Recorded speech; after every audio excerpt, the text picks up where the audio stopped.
हिंदी साहित्य के चैनल में आज सुनिए समकालीन कहानियों की श्रृंखला में आज की महत्वपूर्ण लेखिका सुधा जुगरान जी की लिखी हुई एक हृदय स्पर्शी कहानी खोखली होती जड़ें। मेरी जुबानी। मैं हूँ सीमा सिंह। अमेरिका से हमारे बेटे सत्यम का फ़ोन था। फ़ोन सुनकर सौरभ बालकनी की तरफ चले गए। क्या कहा होगा सत्यम ने फ़ोन पर? मैं दुविधा में थी। फिर थोड़ी देर तक सौरभ के वापस आने का इंतज़ार कर मैं भी बालकनी में चली गई। सौरभ खोए खोए से बालकनी में खड़े बाहर बारिश को देख रहे थे। मैं भी चुपचाप जाकर सौरभ की बगल में खड़ी हो गई। ज़रूर कोई ख़ास बात होगी, क्योंकि सत्यम के फ़ोन अब कम ही आते थे। वो पिछले 5 साल से अमेरिका में था। इससे पहले वो मुंबई में नियुक्त था। अमेरिका से वो इन 5 सालों में एक बार भी भारत नहीं आया था। सत्यम उन संतानों में था जो माता पिता के कंधों पर पैर रखकर सफलता की छलांग तो लगा लेते हैं, लेकिन छलांग लगाते समय माता पिता के कंधों को कितना झटका लगा ये देखने की जहमत नहीं उठाते। थोड़ी देर में सौरभ के कुछ बोलने की प्रतीक्षा करती रही, फिर धीरे से बोली, क्या कहा सत्यम ने? सत्यम की नौकरी छूट गई है। सौरभ निर्विकार भाव से बोले। नौकरी छूट जाने की खबर सुनकर मैं सिहर गई। ये ख्याल हमें काफ़ी समय से अमेरिकी अर्थव्यवस्था के हालात के चलते आ रहा था। आज हमारा वही डर सच हो गया था।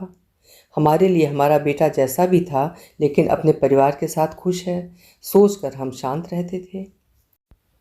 अब क्या होगा? होगा क्या, वो वापस आ रहा है। सौरभ की नज़रें अभी भी बारिश पर टिकी हुई थीं। शायद वो बाहर की बरसात के पीछे अपने अंदर की बरसात को छिपाने का असफल प्रयत्न कर रहे थे। और कहाँ जाएगा? सौरभ के दिल के भावों को समझते हुए भी मैंने अनजान ही बने रहना चाहा। क्यों? अगर हम मर गए होते तो किसके पास आता वो? उसकी बीवी के भाई बहन हैं, मायके वाले हैं, रिश्तेदार हैं, उनसे सहायता मांगे। यहाँ हमारे पास क्या करने आ रहा है? बोलते बोलते सौरभ का स्वर कटु हो गया था। हालांकि सत्यम के प्रति मेरा दिल भी फिलहाल भावनाओं से उतना ही रिक्त था, लेकिन माँ होने के नाते मेरा दिल मुसीबत के समय में सौरभ का उसके प्रति इतना कटु होना थोड़ा खल गया। ऐसा क्यों कह रहे हो? आखिर मुसीबत के वक्त वो अपने घर नहीं आएगा तो कहाँ जाएगा? घर? कौन सा घर? उसने इस घर को कभी घर समझा भी है? तुम फिर उसके लिए सोचने लगी? तुम्हारी ममता ने बार बार मजबूर किया है मुझे। इस बार मैं मजबूर नहीं होऊंगा। जिस दिन वो आएगा घर से भगा दूंगा। कह दूंगा कि इस घर में उसके लिए अब कोई जगह नहीं है। सौरभ मेरी तरफ मुँह करके बोले। उनकी आंखों के बादल भी बरसने को थे। चेहरे पर बेचैनी, उद्विग्नता, बेटे के द्वारा अनदेखा किया जाना, लेकिन उसके दुख से दुखी भी, गुस्सा आदि सब कुछ एक साथ परिलक्षित हो रहा था। सौरभ, रेलिंग पर रखे उनके हाथ को धीरे से मैंने अपने हाथ में लिया तो सुहाने मौसम में भी उनकी हथेली पसीने से तर थी। सौरभ की हिम्मत के कारण मैं इस उम्र में भी निश्चिंत रहती थी, लेकिन उनको कातर, बेचैन या कमज़ोर देखकर मुझे असुरक्षा का एहसास होता था। सौरभ, शांत हो जाओ, सब ठीक हो जाएगा। चलो चलकर सो जाओ, कल सोचेंगे कि क्या करना है। मैं उनको सांत्वना देती हुई अंदर ले आई। मुझे सौरभ के स्वास्थ्य की चिंता हो जाती थी, क्योंकि उनको एक बार दिल का दौरा पड़ चुका था। सौरभ चुपचाप बिस्तर पर लेट गए। मैं भी 0 पावर का बल्ब जलाकर उनके बगल में लेट गई। दोनों चुपचाप अपने अपने विचारों में खोए हुए न जाने कब तक छत को घूरते रहे। थोड़ी देर बाद सौरभ के खर्राटों की आवाज़ आने लगी। सौरभ के सो जाने से मुझे चैन मिला, लेकिन मेरी आंखों से नींद कोसों दूर थी। आज सत्यम को हमारी ज़रूरत पड़ी तो उसने बेधड़क फ़ोन कर दिया कि वो हमारे पास आ रहा है, और क्यों ना आए। बेटा होने के नाते उसका पूरा अधिकार है, लेकिन ज़रूरत पड़ने पर इसी तरह बेधड़क बेटे के पास जाने का हमारा अधिकार क्यों नहीं है? क्यों संकोच व झिझक हमारे कदम रोक लेती है कि कहीं बेटे की गृहस्थी में हम अनचाहे से न हो जाएं? कहीं बहू हमारा यूँ लंबे समय के लिए आना पसंद न करे? सत्यम व नीमा ने अपने व्यवहार से जाने अनजाने हमेशा ही हमें चोट पहुंचाई है। माता पिता की बढ़ती उम्र से उन्हें कोई सरोकार नहीं रहा। हमें कभी लगा ही नहीं कि हमारा बेटा अब बड़ा हो गया है और अब हम अपनी शारीरिक व मानसिक ज़रूरतों के लिए उस पर निर्भर हो सकते हैं। जब जब सहारे के लिए बेटे बहू की तरफ हाथ बढ़ाया, तब तब उन्हें अपने से दूर ही पाया। कई बार मैंने सौरभ व अपना दोनों का विश्लेषण किया कि क्या हम में ही कुछ कमी है, क्यों नहीं सामंजस्य बन पाता है हमारे बीच में। लगा कि एक पीढ़ी का अंतर तो पहले होता था, इस नई पीढ़ी के साथ तो जैसे पीढ़ियों का अंतराल हो गया। इसी तरह के ख्यालों में डूबी मैं अतीत में विचरण करने लगी। सत्यम अपने पापा की तरह पढ़ने में होशियार था। पापा के समय में ज़्यादा सुविधाएं नहीं थीं, इसलिए जो कुछ भी हासिल हुआ धीरे धीरे व लंबे समय के बाद हुआ। लेकिन सत्यम को उन्होंने अपनी क्षमता से बढ़कर सुविधाएं दी, उसकी पढ़ाई पर क्षमता से बढ़कर खर्च किया। सत्यम मल्टीनेशनल कंपनी में बड़े ओहदे पर था। शादी भी उसी हिसाब से बड़े घर में हुई। नीमा भी नौकरी करती थी। अपने छोटे से साधारण फ्लैट, जिसमें सत्यम को पहले सभी कुछ दिखता था, नौकरी व शादी के बाद कमियां ही कमियां दिखाई देने लगी।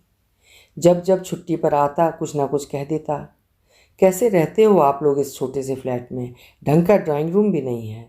मम्मी, मुझे तो शर्म आती है यहाँ किसी अपने जानने वाले को बुलाते हुए। ये किचन भी कोई किचन है? नीमा तो इसमें चाय भी नहीं बना सकती। पहले साफ़ सुथरा लगने वाला फ्लैट अब गंदगी का ढेर लगता। फिर सप्लाई का पानी पीने से उनका पेट खराब होने लगा, तो जब भी सत्यम या उसका परिवार आता तो मैं बाज़ार से पानी की बोतल मंगा कर रखने लगी। लेकिन लाइट चली जाती तो उन्हें इन्वर्टर की कमी खलती, गर्मी में एसी व कूलर की कमी अखड़ती, तो सर्दी में एक अच्छे ब्लोअर की कमी, मतलब कि कमी ही कमी। नाश्ते में सब कुछ चाहिए। पर सत्यम व नीमा कभी ये नहीं सोचते कि जिन सुविधाओं के बिना उन्हें 2-4 दिन भी बिताने भारी पड़ जाते हैं, उन्हीं सुविधाओं के बिना माता पिता ने पूरी ज़िंदगी कैसे गुजारी होगी और अब बुढ़ापा कैसे गुजार रहे होंगे। सत्यम पर क्षमता से अधिक खर्च न कर क्या वे अपने लिए छोटी छोटी मूलभूत सुविधाएं नहीं जुटा सकते थे? पर उस समय तो लगता था कि हमारा बेटा लायक बन जाएगा तो हमें क्या कमी है, 100 सुविधाएं जुटा देगा वो हमारे लिए। सत्यम कभी नहीं सोचता था कि वो जूस पी रहा है तो माता पिता को बुढ़ापे में एक कप दूध भी है या नहीं, ज़रूरी दवाओं के लिए पैसे हैं या नहीं। उनका तो यही एहसान बड़ा था कि वे दोनों इतने व्यस्त रहते हैं, इसके बावजूद जब छुट्टी मिलती है तो वे उनके पास चले आते हैं, नहीं तो किसी अच्छी जगह घूमने भी जा सकते थे। सत्यम का परिवार जब भी आता, उनको सुविधाएं देने के चक्कर में मैं अपना महीनों का बजट बिगाड़ देती। उनके जाते ही फिर उनके अगले दौरे के लिए संचय करना शुरू कर देती। सौरभ की जानकारी में जब यदा कदा ये बातें आती तो उनका पारा चढ़ जाता, पर माँ होने के नाते मैं उनको शांत कर देती। लगभग 5 साल पहले सत्यम मुंबई में नियुक्त था। उसी दौरान सौरभ को हार्ट अटैक पड़ा। डॉक्टर ने एंजियोग्राफी कराने के लिए कहा। पूरी प्रक्रिया व इलाज पर आने वाले खर्चे को सुनकर मैं सन्न रह गई। ऐसे समय तो सत्यम जरूर आगे बढ़कर अपने पिता का इलाज कराएगा। ये सोचकर मैंने सत्यम को फ़ोन किया। मेरे साथ तो कोई था भी नहीं जो भाग दौड़ कर पाता। खर्चे की तो बात ही अलग थी, लेकिन सत्यम की बात सुनकर मैं हक्की बक्की रह गई थी। मम्मी, एक दूसरी कंपनी में मुझे बाहर जाने का मौका मिल रहा है। इस समय तो मैं बिल्कुल भी नहीं आ सकता, मुझे जल्दी ही अमेरिका जाना पड़ेगा। रही खर्चे की बात, तो थोड़ा बहुत तो भेज सकता हूँ, पर इतना रुपया मेरे पास कहाँ। बेटे की आधी बात सुनकर ही मैंने फ़ोन रख दिया। अस्पताल में जीवन मृत्यु के बीच झूल रहे उस इंसान के जीवन के प्रति सत्यम के हृदय में जरा भी मोह नहीं, जो उसका जन्मदाता है, जो जीवन भर नौकरी करके अपने लिए मूलभूत सुविधाएं भी नहीं जुटा पाया, इसलिए कि बेटे की सफलता की तरफ बढ़ते कदमों पर रंच मात्र भी रुकावट ना आए। आज उसी पिता के जीवन के लिए कोई चिंता नहीं। जिए तो जिए, मरे तो मरे। ना आवाज़ में कंपन और ना ये चिंता कि कहीं पिता दुनिया से न चले जाएं। जिस बेटे को उनके जीवन का मोह नहीं, उससे रुपए पैसे की सहायता भी क्यों लेनी है? लेकिन इलाज के लिए रुपए तो चाहिए थे।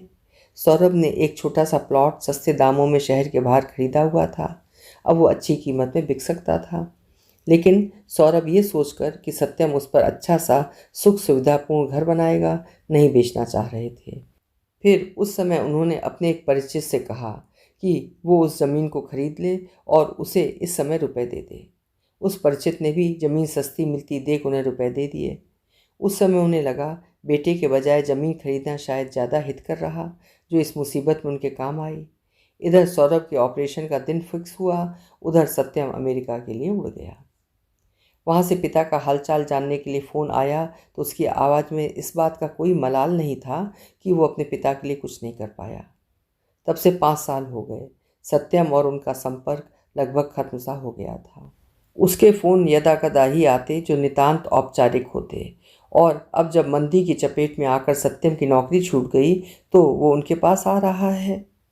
मुसीबत में इस असुविधापूर्ण गंदे छोटे से फ्लैट की याद उसे अमेरिका जैसे शानो शौकत वाले देश में भी आखिर आ ही गई, जहाँ वो लौट कर जा सकता है। अब कैसे रहेंगे सत्यम, नीमा व उनके बच्चे यहाँ?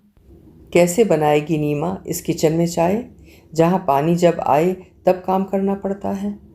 मैं यही सोच रही थी। न जाने कब तक छत पर नज़रें गड़ाए मैं अपने परिवार के आरोह अवरोह में चढ़ती उतरती रही, और सोचते सोचते कब नींद के आगोश में चली गई पता ही नहीं चला। सुबह नींद खुली तो सूरज छत पर चढ़ाया था। सौरभ बेखबर सो रहे थे। मैंने उनका माथा छूकर देखा और इत्मीनान से मुस्कुरा दी। जब से सौरभ को दिल का दौरा पड़ा है तब से उनकी तरफ से मन में अनजाना सा डर समाया रहता है कि कहीं सौरभ मुझे छोड़कर चुपचाप चले न जाएं। क्या होगा मेरा? मैं सौरभ के बिना नहीं जी सकती, और जीऊंगी भी तो किसके सहारे? मैं हाथ मुंह धोकर चाय बनाकर ले आई, सौरभ को जगाया और दोनों मिलकर चाय पीने लगे। जिंदगी की सांझ में कैसे पति पत्नी दोनों अकेले रह जाते हैं। यही तो समय का चक्कर है। इसी जगह पर तो कभी हमारे माता पिता थे, अब हम हैं और कल हमारी संतान होगी। सीमित होते परिवार, कम होते बच्चे, पीढ़ी दर पीढ़ी अकेलेपन को बढ़ाई दे रहे हैं। हर नई पीढ़ी पिछली पीढ़ी से ज़्यादा और जल्दी अकेली हो रही है, क्योंकि बच्चे पढ़ाई लिखाई के कारण घर से जल्दी दूर चले जाते हैं, पर इसका एहसास युवा अवस्था में नहीं होता। मन में बेटे के परिवार के आने का कोई उत्साह नहीं था, फिर भी न चाहते हुए भी उनका कमरा ठीक करने लगी। बच्चे भी आ रहे हैं, कैसे रहेंगे, कितने दिन रहेंगे? मैं आगे का कुछ भी सोचना नहीं चाहती थी। हाँ, इतना पक्का था कि 6 लोगों का खर्च सौरभ की छोटी सी पेंशन से नहीं चल सकता था। तब क्या होगा? रात को सत्यम का फ़ोन आया कि वो परसों की फ़्लाइट से आ रहा है। फ़ोन मैंने ही उठाया। मैंने निर्विकार भाव से उसकी बात सुनकर फ़ोन रख दिया।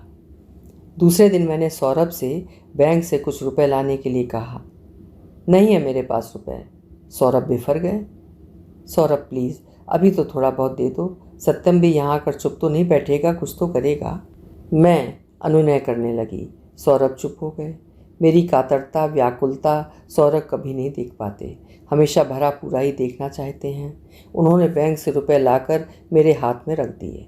सौरभ तुम फिक्र मत करो, मैं थोड़े ही दिन में सत्यम को बता दूंगी कि हम उसके परिवार का खर्च नहीं उठा सकते।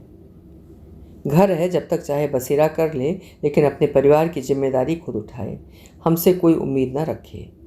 मेरे स्वर की दृढ़ता से सौरभ थोड़ा बहुत आश्वस्त हो गए। अगले दिन सत्यम को आना था। फ्लाइट के आने का समय हो गया था। हम एयरपोर्ट नहीं गए। अटैचियों से लदा फदा सत्यम परिवार सहित टैक्सी से खुद ही घर आ गया। सत्यम व बच्चे जब आंखों के सामने आए तो पल भर के लिए मेरे ही नहीं, सौरभ की आंखों में भी ममता की चमक आ गई। 5 साल बाद देख रहे थे सबको। सत्यम व नीमा के मुरझाए चेहरे देखकर दिल को धक्का सा लगा। सत्यम ने पापा के पैर छुए और फिर मेरे पैर छूकर मेरे गले लग गया। साफ लगा, मेरे गले लगते हुए जैसे उसकी आंखों से आंसू बहना ही चाहते हैं। आखिर राजपाट गंवा कर आ रहा था ना। माँ सिर्फ हाड़ मांस का बना हुआ शरीर ही तो नहीं है, माँ भावनाओं का असीम समंदर भी है। एक महीन सा अदृश्य धागा माँ से संतान का कहाँ और कैसे बंधा रहता है, कोई नहीं समझ सकता। एक शीतल छाया जो तुम में से कोई भी सवाल जवाब नहीं करती, तुम्हारी कमियों के बारे में बात नहीं करती, हमेशा तुम्हारी खूबियाँ ही गिनाती है और कमियों को अपने अंदर आत्मसात कर लेती है। अपने किए का बदला नहीं चाहती। हर कष्ट के क्षण में मुंह से माँ का नाम निकलता है और दिमाग में माँ के होने का एहसास होता है। कष्ट के समय कहीं और आसरा मिले न मिले, पर वो शीतल छाया तुम्हें आसरा जरूर देती है। सुख में कैसे भूल जाते हो उसको। लेकिन जड़ें ही खोखली हों तो हल्के आंधी तूफान में भी बड़े बड़े दरख्त उखड़ जाते हैं। मेरे गले से लगा हुआ सत्यम शायद यही सब कुछ सोचता अपने आंसुओं को अंदर ही अंदर पीने की कोशिश कर रहा था। लेकिन मैंने अपना संतुलन डगमगाने नहीं दिया। सत्यम को भी एहसास होना चाहिए कि जब गहन दुख व परेशानी के क्षणों में अपने हाथ खींचते हैं तो ज़िंदगी कितनी बेगानी लगती है।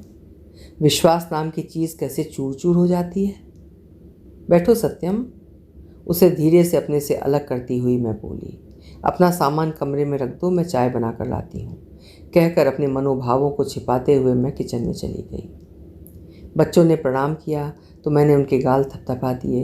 दिल छाती से लगाने को कर रहा था, पर चाहते हुए भी कौन सी अदृश्य शक्ति मुझे रोक रही थी। चाय बना कर लाई तो सत्यम व नीमा सामान कमरे में रख चुके थे। नीमा ने मेरे हाथ से ट्रे ले ली, शायद पहली बार। वहीं डाइनिंग टेबल पर बैठकर सबने चाय खत्म की। इतनी देर बैठकर सौरभ ने जैसे मेज़बान होने की औपचारिकता निभा ली थी, इसलिए उठकर अपने कमरे में चले गए। दोनों बच्चे भी थके थे, वे भी कमरे में जाकर सो गए। तुम दोनों भी आराम कर लो, खाना बन जाएगा तो उठा दूंगी। क्या खाओगे? कुछ भी खा लेंगे, और ऐसे भी थके नहीं हैं, नीमा खुद बना लेगी, आप बैठो। मैंने चौंक कर नीमा को देखा। उसके चेहरे पर सत्यम की कही बात से सहमति का भाव दिखा। ये वही नीमा है जो मेरे इतने असुविधापूर्ण किचन में चाय तक भी नहीं बना पाती थी। खाना बनाना तो दूर की बात थी। कहते हैं प्यार में बड़ी शक्ति होती है, पर शायद मेरे प्यार में इतनी शक्ति नहीं थी, तभी तो नीमा को नहीं बदल पाई। लेकिन आर्थिक मंदी ने उसे बदलने पर मजबूर कर दिया था। मेरे मना करने पर भी नीमा किचन में चली गई, वो भी उस किचन में जिसमें पहले कभी नीमा ने पैर भी नहीं धरा था। उसका भूगोल भला उसे क्या पता था, इसलिए मुझे किचन में जाना ही पड़ा। सत्यम को आए हुए 2 दिन हो गए थे। हमारे बीच छुटपुट बातें ही हो पाती थीं। हम दोनों का उन दोनों से बात करने का उत्साह मर गया था, और वे दोनों भी शायद पहले के अपने बनाए गए घेरे में कैद कसमसा रहे थे। सौरभ तो सामने ही बहुत कम पढ़ते थे। पढ़ने के शौकीन सौरभ अक्सर अपनी किताबों में डूबे रहते। अलबत्ता बच्चे ज़रूर हमारे साथ जल्दी ही घुल मिल गए, और हमें भी उनका साथ अच्छा लगने लगा। सत्यम बच्चों के दाखिले व अपनी नौकरी के लिए लगातार कोशिश कर रहा था। अच्छे स्कूल में इस समय बच्चों का दाखिला मुश्किल हो रहा था। अच्छे स्कूल में 2 बच्चों के खर्चे सत्यम कैसे उठा पाएगा, मैं समझ नहीं पा रही थी। उसका परिवार अगर यहाँ रहता है तो ज़्यादा से ज़्यादा उसे किराया ही तो नहीं देना पड़ेगा। नीमा उसी किचन में खाना बनाने की कोशिश कर रही थी, उसी बदरंग से बाथरूम में कपड़े धो रही थी। हालांकि सुविधाओं की आदत होने के कारण सबके चेहरे मुरझाए हुए थे।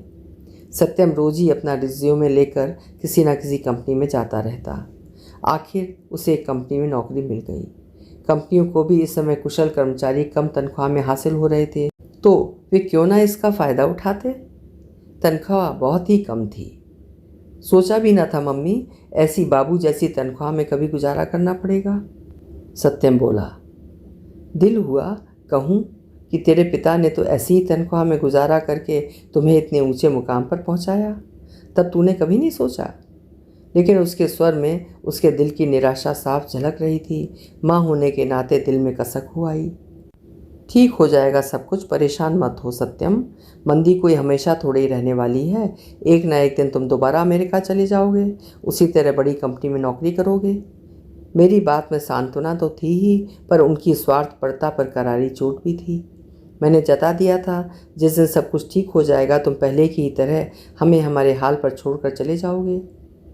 सत्यम कुछ नहीं बोला, निरी नज़रों से मुझे देखने लगा, मानो कह रहा हो कब तक नाराज़ रहोगी। बच्चों का दाखिला भी उसने दौड़ भाग कर अच्छे स्कूल में करा दिया। इस स्कूल की फ़ीस तो काफ़ी ज़्यादा है सत्यम, इस नौकरी में तू कैसे कर पाएगा। बच्चों की पढ़ाई तो सबसे ज़्यादा ज़रूरी है मम्मी, उनकी पढ़ाई में विघ्न नहीं आना चाहिए। बच्चे पढ़ जाएंगे, अच्छे निकल जाएंगे तो बाकी सब कुछ तो हो ही जाएगा। वो आश्वस्त था, लगा सौरभ ही जैसे बोल रहे हैं। हर पिता बच्चों का पालन पोषण करते हुए शायद यही भाषा बोलता है, पर हर संतान ये भाषा नहीं बोलती जो इतने कठिन समय में सत्यम ने हमसे बोली थी। मेरा मन एकाएक कसैला हो उठा। मैं उठकर बालकनी में जाकर कुर्सी पर बैठ गई। भीषण गर्मी के बाद बरसात होने को थी। कई दिनों से बादल आसमान में चहलकदमी कर रहे थे, लेकिन बरस नहीं रहे थे। लेकिन आज तो जैसे कमर कसकर बरसने को तैयार थे। मेरा मन भी पिछले कुछ दिनों से उमड़ घुमड़ रहा था, पर बदरी थी कि बरसती नहीं थी। मन की कड़वाहट एकाएक बढ़ गई थी। 5 साल पुराना बहुत कुछ याद आ रहा था। सत्यम के आने से पहले सोचा था कि उसको ये ताना दूंगी, वो ताना दूंगी। सौरभ ने भी बहुत कुछ कहने को सोच रखा था, पर क्या कर सकते हैं माता पिता ऐसा, वो भी जब बेटा अपनी ज़िंदगी के सबसे कठिन दौर से गुजर रहा हो। एकाएक बाहर बूंदाबांदी शुरू हो गई। मैंने अपनी आंखों को छुआ तो वहाँ भी गीलापन था। बारिश हल्की हल्की होकर तेज़ होने लगी और मेरे आंसू भी बेबाक होकर बहने लगे। मैं चुपचाप बरसते पानी पर निगाहें टिकाए अपने आंसुओं को बहते हुए महसूस करती रही। तभी अपने कंधे पर किसी का स्पर्श पाकर मैंने पीछे मुड़कर देखा तो सत्यम खड़ा था, चेहरे पर कई भाव लिए हुए, जिनको शब्द दें तो शायद कई पन्ने भर जाएं। मैंने चुपचाप वहाँ से नज़रें हटा दी। वो पास पड़े छोटे से मूढ़े को खिसका कर मेरे पैरों के पास बैठ गया। कुछ देर तक हम दोनों ही चुप बैठे रहे। मैंने अपने आंसुओं को रोकने का प्रयास नहीं किया। मम्मी, क्या मुझे इस समय बच्चों को इतने बड़े स्कूल में नहीं डालना चाहिए था? मैंने सोचा जो भी थोड़ी बहुत बचत है उनकी पढ़ाई का तब तक का खर्चा निकल जाएगा। हम तो जैसे तैसे गुजर बसर कर ही लेंगे जब तक मंदी का समय निकलता है। क्या मैंने ठीक नहीं किया मम्मी? सत्यम ने शायद बातचीत का सूत्र यहीं से थामना चाहा। आखिर पापा ने भी तो हमेशा मेरी पढ़ाई लिखाई पर अपनी हैसियत से बढ़कर खर्च किया। सत्यम के इन शब्द में बहुत कुछ था, लज्जा, अफसोस, पिता के साथ किए व्यवहार से व पिता के अथक प्रयासों व त्याग को महसूस करना आदि। तुमने ठीक किया सत्यम, आखिर सभी पिता यही तो करते हैं, लेकिन अपने बच्चों को पालते हुए अपने बुढ़ापे को नहीं भूलना चाहिए, क्योंकि वो तो सभी पर आएगा। संतान बुढ़ापे में तुम्हारा साथ दे न दे, पर तुम्हारा बचाया पैसा ही तुम्हारे काम आएगा। संतान जब दगा दे जाएगी, मझधार में छोड़कर नया आसमान तलाशने के लिए उड़ जाएगी, तब कैसे लड़ोगे बुढ़ापे के अकेलेपन से, बीमारियों से, कदम दर कदम नज़दीक आती मृत्यु की आहट से? कैसे सत्यम, आखिर कैसे? बोलते बोलते मेरा स्वर, मेरी आंखें दोनों ही आर्द्र हो गए थे। मेरे इतना बोलने में कई सालों का मानसिक संघर्ष था। पति की बीमारी के समय जीवन से लड़ने की उनकी बेचारगी की कशमकश थी। अपने दोनों की बिल्कुल अकेली सी बीती जा रही ज़िंदगी का अवसाद था, और शायद वो सब कुछ भी जो मैं सत्यम को जताना चाहती थी कि जो कुछ उसने हमारे साथ किया, अगर इन क्षणों में हम उसके साथ करें। हर माता पिता अपनी संतान से कहना चाहते हैं कि जो हमारा आज है वही उनका कल है, लेकिन आज को देखकर कोई कल के बारे में कहाँ सोचता है, बल्कि कल के आने पर आज को याद करता है। सत्यम थोड़ी देर तक विचार शून्य सा बैठा रहा, फिर एकाएक प्रायश्चित करते हुए स्वर में बोला, मम्मी मुझे माफ़ नहीं करोगी क्या? मैंने सत्यम की तरफ देखा। वो हक से माफ़ी भी नहीं मांग पा रहा था, क्योंकि वो समझ रहा था कि वो माफ़ी का भी हकदार नहीं है। सत्यम ने मेरे घुटनों पर सिर रख दिया। मम्मी, मेरे किए की सज़ा मुझे मिल रही है। मैं जानता हूँ कि मुझे माफ़ करना आपके व पापा के लिए इतना सरल नहीं है, फिर भी धीरे धीरे कोशिश करो मम्मी। अपने बेटे को माफ़ कर दो। अब कभी आप दोनों को छोड़कर नहीं जाऊँगा। मुझे यहीं अच्छी नौकरी मिल जाएगी। आप दोनों का बुढ़ापा अब अकेले नहीं बीतेगा। मैं हूँ आपका सहारा। अपनी जड़ों को अब और खोखला नहीं होने दूँगा। जो बीत गया मैं उसे वापस तो नहीं लौटा सकता, पर अब अपनी गलतियों को सुधारूँगा। कहकर सत्यम ने अपनी बाहें मेरे इर्द गिर्द लपेट लीं, जैसे वो बचपन में करता था। मुझे भी माफ़ कर दो मम्मी। नीमा भी सत्यम के बगल में बैठती हुई बोली, हमें अपने किए पर बहुत पछतावा है। पापा से भी कहिए कि वो हम दोनों को माफ़ कर दें। हमारा कृत्य माफ़ी के लायक तो नहीं, पर फिर भी हमें अपनी गलतियां सुधारने का मौका दीजिए। कहकर नीमा ने मेरे पैर पकड़ लिए। दोनों बच्चे इस तरह से मेरे पैरों के पास बैठे थे। सोचा था अब तो जीवन यूं ही अकेला व बेगाना सा निकल जाएगा। बच्चे हमें कभी नहीं समझ पाएंगे, पर हमारा प्यार जो उन्हें नहीं समझा पाया, वो कठिन परिस्थितियां समझा गईं। बस करो सत्यम, जो हो गया उसे हम तो भूल भी चुके थे। जब तुम सामने आए तो सब कुछ याद आ गया, पर माफ़ी मुझसे नहीं अपने पापा से मांगो। बेटा, माँ का हृदय तो बच्चों की गलती करने से पहले ही उन्हें क्षमा कर देता है। कहकर मैं स्नेह से दोनों का सिर सहलाने लगी। सत्यम अपनी भूल सुधारने के लिए मेरे पैरों से लिपटा हुआ था। जाओ सत्यम, पापा अपने कमरे में हैं। दोनों उनके दोबारा खुरचे घावों पर मरहम लगा आओ। मुझे विश्वास है कि उनकी नाराज़गी भी अधिक नहीं टिक पाएगी। सत्यम व नीमा हमारे कमरे की तरफ चले गए। अकस्मात मेरा मन जैसे परम संतोष से भर गया था। बाहर बारिश पूरी तरह रुक गई थी। हल्की शीतल लालिमा चारों तरफ फैल गई थी, जिसमें सब कुछ प्रकाशमय हो गया था। अभी आप सुन रहे थे सुधा जुगरान जी की लिखी हुई एक संवेदनशील कहानी, खोखली होती जड़ें। आशा है कहानी ने आपके दिल को भी छुआ होगा। अगर कहानी पसंद आई है तो लाइक ज़रूर करिएगा, और अभी तक चैनल को सब्सक्राइब ना किया हो या चैनल पर पहली बार आए हों तो चैनल को भी सब्सक्राइब कर लीजिएगा। कल फिर मिलेंगे। आपका समय शुभ हो।